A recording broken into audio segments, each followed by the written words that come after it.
we have decided to inflict her with only one sentence, that is sentence of death.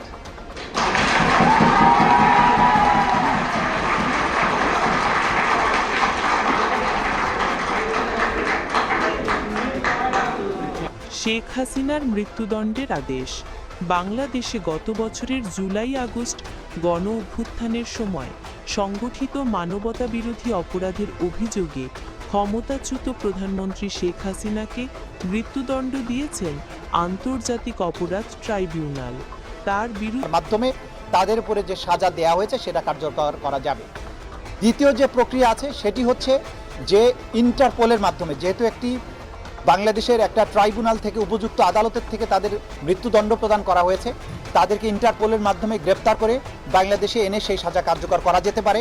এই ব্যাপারে বাংলাদেশের স্বরাষ্ট্র মন্ত্রণালয়, পররাষ্ট্র মন্ত্রণালয় সম্মিলিতভাবে প্রয়োজনীয় ব্যবস্থা গ্রহণ করবে।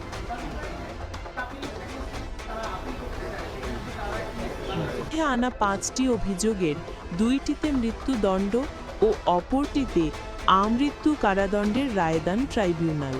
ট্রাইব্যুনাল 1-এর চেয়ারম্যান বিচারপতি মোহাম্মদ গোলাম মুর্তুজা মজুমদারের নেতৃত্বাধীন 3 সদস্যের বিচারিক প্যানেলে এই রায় দেন। ট্রাইব্যুনালের বাকি সদস্যরা হলেন বিচারপতি মোহাম্মদ শফিউল আলম মাহমুদ ও বিচারক মোহাম্মদ মহিতুল হক এনাম চৌধুরী। রায় ঘোষণার সময় জনাকীর্ণ আদালতে আইনজীবীরা ছাড়াও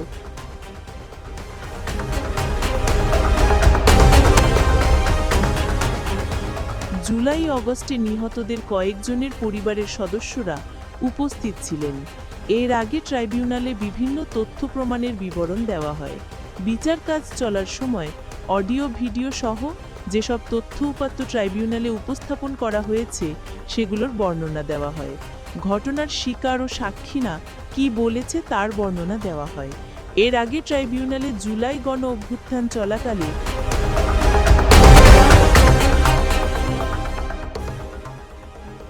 বিভিন্ন ভিডিওতে পাওয়া শেখ হাসিনার মানবতা বিরোধী অপরাধের তথ্য প্রমাণের বিবরণ দেওয়া হয়। ঢাকার যাত্রাবাড়ি, রামপুরা, বাড্ডা, সাভার, আশুলিয়া, রংপুর সহ বিভিন্ন স্থানে যেভাবে প্রাণঘাতী গুলি ব্যবহার করে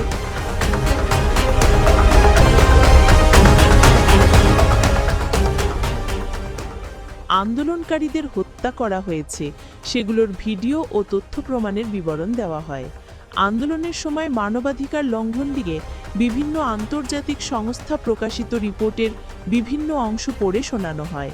বেলা 1:15টার দিকে গণ অভ্যুত্থান চলাকালে বিভিন্ন জনের সঙ্গে শেখ হাসিনার টেলিফোনে কথোপকথনগুলো শোনানো হয়। কিছুক্ষণ আগে শেখ হাসিনার সঙ্গে সে সময়ের তথ্যমন্ত্রী হাসানুল হকের ফোনালাপ শোনানো হয়।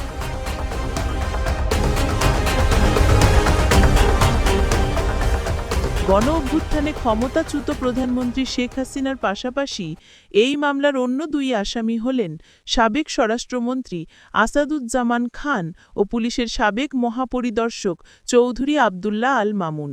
3 আসামির মধ্যে শেখ হাসিনা ও আসাদুজ্জামান পলাতকও, দুজনেই এখন ভারতে অবস্থান করছেন। একটি অভিযোগে সাবেক স্বরাষ্ট্রমন্ত্রী আসাদুজ্জামান খানকে মৃত্যুদণ্ড দেওয়া হয়েছে। অ্যাপ্রুভার হয়ে পুলিশের সাবেক মহাপরিদর্শক চৌধুরী আবদুল্লাহ আল মামুনকে 5 বছরের কারাদণ্ড দেওয়া হয়েছে। এর আগে 13ই নভেম্বর এই মামলার রায় ঘোষণার জন্য আজকের দিন 17ই নভেম্বর দিন ধার্য করেন ট্রাইব্যুনাল।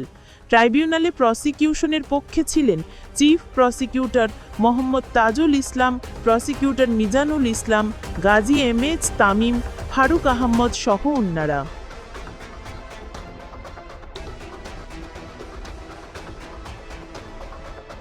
গত 23 অক্টোবর এই মামলায় সমাপনী বক্তব্য রাখেন অ্যাটর্নি জেনারেল মোহাম্মদ আসাদুজ্জামান। মানবতা বিরোধী অপরাধের দায়ে বিশ্বের বিভিন্ন দেশের প্রধানমন্ত্রী সহ হেভিওয়েট নেতাদের যেভাবে বিচারের মুখোমুখি হতে হয়েছিল সেসব বর্ণনা ট্রাইব্যুনালে তুলে ধরেন তিনি। একই সঙ্গে শেখ হাসিনা ও কামালের সর্বোচ্চ সাজা দাবি করেন তিনি। পরে আসামি পক্ষে রাষ্ট্রনিযুক্ত আইনজীবীর যুক্তি উপস্থাপনের কয়েকটি বিষয়ে জবাব দেন চিফ প্রসিকিউটর মোহাম্মদ তাজুল ইসলাম। এরপর তাদের কিছু কথার পাল্টা উত্তর দেন স্টেট ডিফেন্স আইনজীবী আমির হোসেন। এই মামলায় সাবেক আইজিপি চৌধুরী আবদুল্লাহ আল মামুনও আসামি, তবে রাজসাক্ষী হয়ে ট্রাইব্যুনালে জবানবন্দি দেওয়ায় যুক্তিতর্কে শেখ হাসিনা কামালের চরমদণ্ড বা সর্বোচ্চ সাজা চাইলেও তার ব্যাপারে ট্রাইব্যুনালের সিদ্ধান্তের ওপর ছেড়ে দিয়েছিল প্রসিকিউশন। মামুনের আইনজীবী জায়েদ বিন আমজাদও তার অ্যাকুইটাল খালাস চেয়েছেন। এই মামলায় ৮৪ সাক্ষীর মধ্যে সাক্ষ্য দিয়েছেন ৫৪ জন। সাক্ষ্য গ্রহণ শুরু হয় চলতি বছরের ৩ আগস্ট। প্রথম সাক্ষী হিসেবে ট্রাইব্যুনালে ২০২৪ সালের জুলাই আগস্টের বীভৎসতার চিত্র তুলে ধরেন খোকন চান্দর বর্মন। ৮ অক্টোবর মূল তদন্ত কর্মকর্তা মোহাম্মদ আলমগীরের জেরের মাধ্যমে শেষ হয় সাক্ষ্য গ্রহণের ধাপ।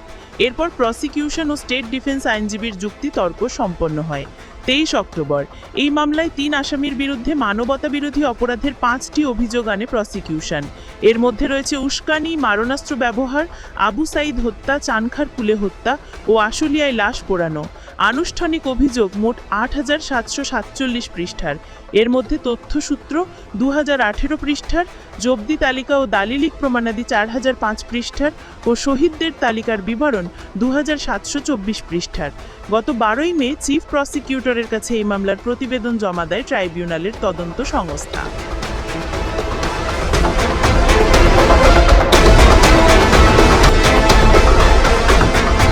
We have decided to inflict her with only one sentence, that is sentence of death.